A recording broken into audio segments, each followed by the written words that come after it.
Microsoft Excel के अंदर हम सेल्स के ऊपर इस तरह का इफेक्ट कैसे अप्लाई करेंगे, या फिर बज़ाहिर इस नॉर्मल से दिखने वाले डेटा को हम कैसे प्रोफेशनल बनाएंगे। अस्सलामुअलैकुम, मैं हूं आपका ट्रेनर अरसलान और आज की इस वीडियो के अंदर हम इन सारे सीक्रेट्स को सीखने वाले हैं। लेकिन एक मिनट, चैनल को subscribe, like, share and comment जरूर करें एंड लेट्स गेट स्टार्टेड।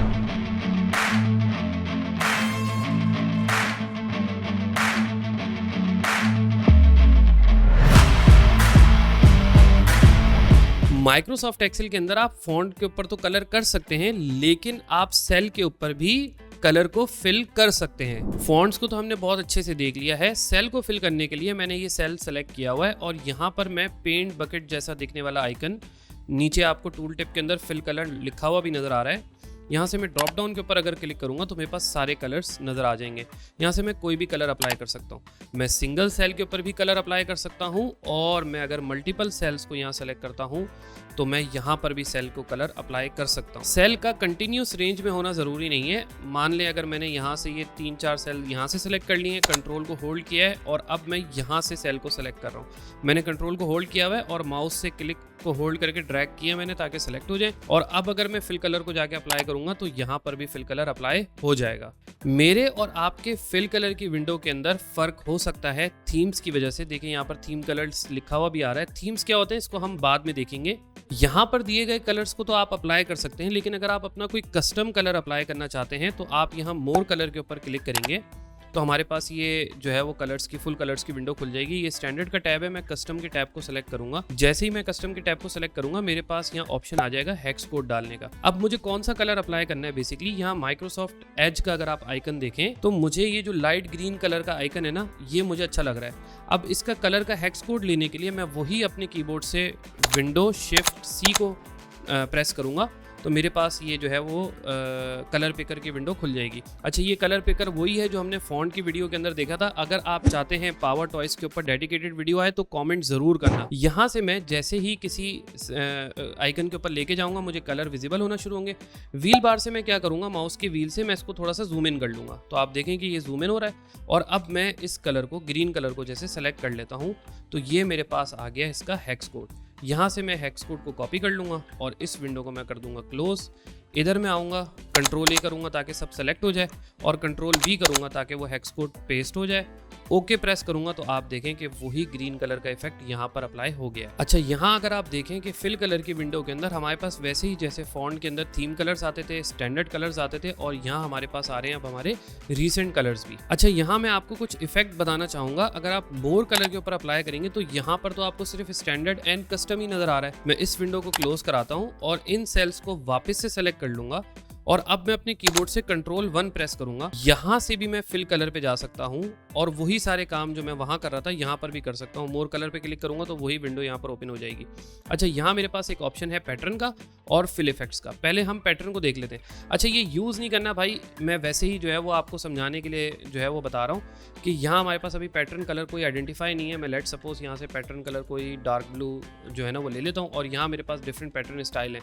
अगर मैं इस स्टाइल को जो है वो सेलेक्ट करूँगा और ओके प्रेस करूँगा तो आप देखें इस तरह का पैटर्न जो है वो फिल कलर के ऊपर अप्लाई हो जाएगा डार्क ब्लू कलर से। लेकिन ये अच्छे नहीं लगते, प्रोफेशनली लगते, बट एक ऑप्शन है तो मैंने बोला मैं आपको बता दूं। सेल्स मेरे सेलेक्ट हुए हुए, मैं वापस से कंट्रोल 1 प्रेस करूंगा और अब पैटर्न को जो है वो मैं इसको कर देता हूँ नन यहाँ से, ठीक है। और अब मैं दबाता हूँ फिल इफेक्ट का बटन। अच्छा, यहाँ पर अगर आप देखें तो मेरे पास ग्रेडियंट फिल का भी ऑप्शन है। यहाँ मैं 2 कलर्स अपने ग्रेडियंट के असाइन कर सकता हूँ, सिर्फ 2 ही कलर असाइन कर सकता हूँ और फिर मैं यहाँ से ग्रेडियंट्स के शेड को भी यूज़ कर सकता हूँ। अच्छा, यहाँ अगर आप देखें तो मेरे पास 1 कलर और प्रीसेट, ये 2 ऑप्शन ग्रेड आउट हुए हुए नजर आ रहे हैं। ये क्यों है मैं आपको बताता हूँ कि माइक्रोसॉफ्ट एक्सेल के 2007 से जो पहले वाले वर्जन्स थे उसके अंदर जो शेप फिल की विंडो थी और जो सेल फिल की विंडो थी ये दोनों सेम थी। तो वहाँ पर क्या होता था कि हम शेप को अगर सेलेक्ट करते थे तो हम शेप को फॉर्मेट करते थे, सेल को अगर सेलेक्ट करते थे तो सेल को फॉर्मेट करते थे। बट 2007 से माइक्रोसॉफ्ट ने जो शेप फिल की विंडो थी वो टोटली डिफरेंट कर दी, चार्ट्स की भी डिफरेंट कर दी। लेकिन उसके ये 2 ऑप्शन जो हैं वो आज भी यहाँ पर रह गए हैं। बाकी सारे हट गए बट ये 2 ऑप्शन रह गए हैं। तो हो सकता है कि फ्यूचर में जाके हट जाएं, लेकिन आप इसको यूज़ नहीं कर सकते, ये ग्रेड आउट ही रहेंगे। बॉर्डर्स का जो बटन है वो हमारे पास होम के टैब में फॉन्ट के ग्रुप के अंदर यहाँ पर अवेलेबल है। अगर मैं यहाँ अपने माउस को लेके जाऊँगा तो आप देखें यहाँ पर बॉटम बॉर्डर लिखा हुआ आ रहा है। यहाँ से मैं अगर ड्रॉप डाउन के ऊपर क्लिक करूँगा तो मेरे पास सारे बॉर्डर्स के ऑप्शन खुल जाएंगे। स्टार्टिंग के जो 4 बॉर्डर्स हैं वो सिंगल साइड बॉर्डर है, यानी बॉटम, टॉप, लेफ्ट, राइट, और नीचे फिर हमारे पास ऑल साइड, यानी सबसे पहले नो बॉर्डर है, फिर ऑल साइड बॉर्डर है, फिर आउटसाइड बॉर्डर है। इस तरह से हमारे पास डिफरेंट बॉर्डर्स के ऑप्शन है।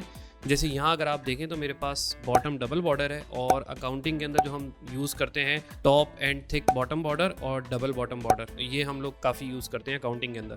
अच्छा, यहाँ अगर आप देखें तो हमारे पास ड्रॉ बॉर्डर का एक बटन है। अगर मैं इसको क्लिक करूँगा और आप देखें मैं यहाँ से बॉर्डर्स जो हैं वो उसको ड्रॉ भी कर सकता हूँ। मैं इसको Ctrl Z दबा देता हूँ, वापस से ड्रॉप डाउन खोलूँगा बॉर्डर्स का, और यहाँ अगर आप देखें मेरे पास ड्रॉ बॉर्डर ग्रिड है। अगर मैं इसके ऊपर क्लिक करूँगा तो वो ऑल बॉर्डर ही ड्रॉ करेगा सारे। मैं Ctrl Z दबा देता हूँ। यहाँ से मेरे पास इरेज बॉर्डर का ऑप्शन है, इससे मैं बॉर्डर्स को रिमूव कर सकता हूँ। और यहाँ मेरे पास डिफरेंट लाइन कलर्स के ऑप्शन है कि अगर मैं फॉर एग्जांपल ये ग्रीन लाइन लेता हूँ और यहाँ मैं अब ग्रीन लाइन के बॉर्डर्स को ड्रॉ करूँगा। इसके साथ ही अगर मैं आपको दिखाऊँ तो मेरे पास डिफरेंट लाइन स्टाइल्स मौजूद हैं कि मैं अगर छोटी, लंबी, मोटी, पतली, डैश, जो भी लाइंस मैं यहाँ से सिलेक्ट करना चाहूँ वो मैं यहाँ से सिलेक्ट कर सकता हूँ। मैं एस्केप प्रेस करूँगा अपने कीबोर्ड से और Ctrl Z दबा दूंगा ताकि ये बॉर्डर रिमूव हो जाए। अच्छा, मैंने बॉर्डर्स के ऊपर जो है वो यहाँ पर सारे बॉर्डर्स अप्लाई करे हुए हैं जो ऑप्शन आपको नज़र आ रहे हैं। जैसे ये टॉप बॉर्डर इस तरह का दिखता है, लेफ्ट राइट बॉर्डर इस तरह का दिखता है, और ये सारे बॉर्डर्स जो है वो आपको यहाँ पर लिस्ट में नज़र आ जाएंगे। आप चाहो तो वीडियो को पॉज करके देख लेना।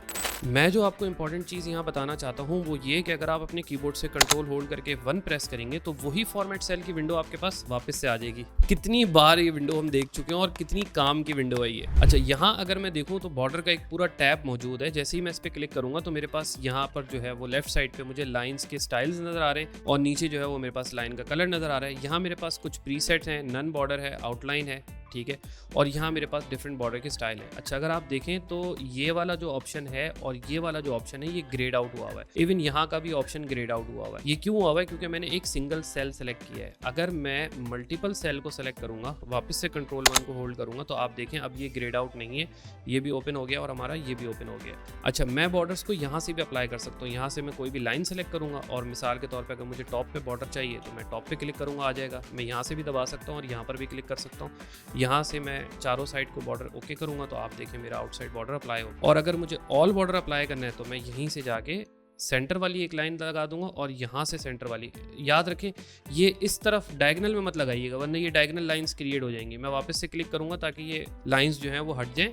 अब ये लाइंस हट चुकी हैं और ओके प्रेस करूंगा तो आप देखें ऑल बॉर्डर अप्लाई होगा। अच्छा, ऑल बॉर्डर अप्लाई होने के बाद अगर मैं आउटसाइड बॉर्डर अप्लाई करूंगा यहाँ से, जैसे फॉर एग्जांपल मैं इसको आउटसाइड बॉर्डर को सेलेक्ट करता हूँ तो आप देखें कोई चेंज नहीं हुआ क्योंकि ऑलरेडी इनसाइड बॉर्डर अप्लाई हुआ हुआ है। अब इसको आउटसाइड लगाने के लिए मुझे पहले नो बॉर्डर करना पड़ेगा और फिर मैं यहाँ से आउटसाइड बॉर्डर सेलेक्ट करूंगा तो अब आप देखें आउटसाइड बॉर्डर लग गया है। और यहीं पर 3 काम की शॉर्टकट कीज मैं आपको बता देता हूँ। पहली शॉर्टकट की है, जैसे मैं इन सेल्स को सेलेक्ट कर लेता हूँ और मैं ऑल बॉर्डर अप्लाई करना चाहता हूँ तो मैं दबाऊंगा अपने कीबोर्ड से Alt+H+B+A, तो आप देखें ये ऑल बॉर्डर अप्लाई हो गया। अब क्योंकि ये ग्रीन कलर के बॉर्डर आ रहे हैं, हमने यहाँ पर ग्रीन कलर सेलेक्ट किया हुआ है, इस वजह से ये ग्रीन कलर के बॉर्डर आ रहे हैं, ठीक है। अभी मैं इसको ब्लैक कर देता हूँ और अब मैं यहाँ पर इन सेल को सेलेक्ट करूंगा और अप्लाई करूंगा आउटसाइड बॉर्डर Alt+H+B+S, तो आप देखें कि ये हमारा आउटसाइड बॉर्डर आ गया। कलर हमने चेंज कर लिया था तो वो ग्रीन की जगह ब्लैक हो गया। अच्छा, इन बॉर्डर्स को अगर मुझे रिमूव करना है तो मैं अपने कीबोर्ड से दबाऊंगा Alt+H+B+N, तो आप देखें बॉर्डर रिमूव हो गया और यहाँ से भी मैं Alt+H+B+N कर दूंगा तो बॉर्डर रिमूव हो जाएगा। अच्छा, वो जो फिल इफेक्ट हमने इंट्रो में देखा था मैं आपको वो ज़रा यहाँ पर बना के दिखा दूँ। फॉर एग्जाम्पल ये मैंने एक सेल को सेलेक्ट किया हुआ है C4, यहाँ मैं दबाता हूँ Ctrl 1 दबाने के बाद सबसे पहले मैं क्या करूँगा, मैं फिल कलर करूँगा। तो मैं थोड़ा लाइट कलर जो है वो अप्लाई करूँगा, जैसे लाइट ग्रे ही अप्लाई कर दिया मैंने। अब ये फिल कलर जो है वो अप्लाई हो गया। बॉर्डर के अंदर जाऊँगा मैं और यहाँ पर ये जो एक थिन सी लाइन है इसको मैं सेलेक्ट कर लूँगा और कलर में जाके ले लूँगा जो ग्रे कलर मैंने सेलेक्ट किया था, उसी ग्रे के अंदर मैं डार्क शेड को सेलेक्ट करूँगा और यहाँ से मैं एक टॉप लाइन बनाऊँगा और एक लेफ़्ट साइड की लाइन बनाऊँगा और फिर मैं ओके प्रेस कर दूंगा। तो अब आप देखें कि वही एक टेक्स्ट बॉक्स टाइप इफेक्ट जो है वो बन गया है। थोड़ा सा डीप नज़र आ रहा है, जैसे डब्बा जो है वो अंदर हो। अच्छा, ट्रिक इसकी बड़ी सिंपल सी है कि फिल कलर, जो सेल का फिल कलर आपको लेना है वो लाइट लेना है, और जो आपको लाइंस बनानी है टॉप की और लेफ्ट की वो आपको बनानी है डार्क, उसी कलर के डार्क शेड से। तो आप भी इंशाल्लाह किसी भी कलर का जो है वो इस तरह का टेक्स्ट बॉक्स बना सकते हैं। अच्छा, ये चीज़ जो हमने इंट्रो के अंदर देखी थी वो क्या थी कि हमारे पास ये प्लेन से नंबर थे, ठीक है, और इन नंबर्स को जो है वो हमने ट्रांसफॉर्म किया था एक इफेक्ट के अंदर। अब मैं आपको स्टेप बाय स्टेप दिखाता हूँ कि होता क्या है। अब जैसे फॉर एग्जांपल ये यहाँ पर नंबर्स लिखे हुए हैं, ठीक है। अब किसी बंदे ने क्या किया कि इन जो है वो नंबर्स को जो है वो ऊपर से कलर अप्लाई कर दिया, फिल कलर कर दिया, और जो टेक्स्ट का फॉन्ट का जो कलर था उसको वाइट कर दिया ताकि डार्क के ऊपर वाइट कलर प्रोमिनेंट नज़र आए। अच्छा, अब इसके ऊपर वो इफेक्ट अप्लाई करना चाहता है कि किसी तरीके से 2021-2022 के बीच में जो है वो एक वाइट सी लाइन क्रिएट हो जाए, गैप क्रिएट हो जाए। और अकाउंट्स वाले ये काम बहुत करते हैं कि वो क्या करते हैं, ब्लैंक कॉलम्स जो है वो फिट कर देते हैं। अब आप देखें, मंथ के बाद एक ब्लैंक कॉलम है और फिर 2021 है, फिर एक ब्लैंक कॉलम है और फिर 2022। भाई ये मत करना काम, बिल्कुल भी मत करना।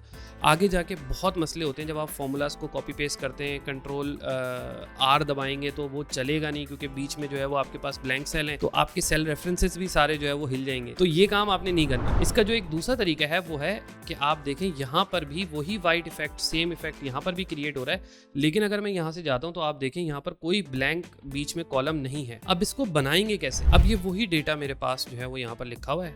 तो सबसे पहले मैं क्या करूँगा कि हेडर्स को कलर कर लूँगा, होम के टैब में जाऊँगा और यहाँ से मैं कोई डार्क ब्लू कलर जो है वो असाइन करा दूंगा, जैसे ये वाला, ठीक है। अच्छा, अब इसका जो मैं फॉन्ट कलर लूँगा वो मैं कर लूँगा वाइट, ताकि ये जो है वो विजिबल हो जाए। अच्छा, अब जो है वो मैं इनको सेलेक्ट करके मैं करूँगा इनको बोल्ड भी कर दूंगा मैं, ठीक है। अब मेरे पास ये बन गए। अब मैं क्या करूँगा कि इन सेल्स को सेलेक्ट करके Ctrl+1 दबाऊंगा और बॉर्डर के अंदर जाऊँगा और एक थिक बॉर्डर को, थोड़ा मोटा वाला बॉर्डर सेलेक्ट कर लूँगा। अच्छा, पहले मैंने बॉर्डर की लाइन सेलेक्ट करी है, अब मैं बॉर्डर की लाइन का जो कलर है उसको व्हाइट कर दूंगा। अच्छा, वाइट मैंने पहले इसीलिए सेलेक्ट करा था, जब व्हाइट करूँगा तो यहाँ से वो लाइंस गायब हो जाएंगी। अब मैं करूँगा ये कि मुझे बेसिकली यहाँ सेंटर में लाइन बनानी है और मुझे यहाँ साइडों में लाइन बनानी है, ठीक है।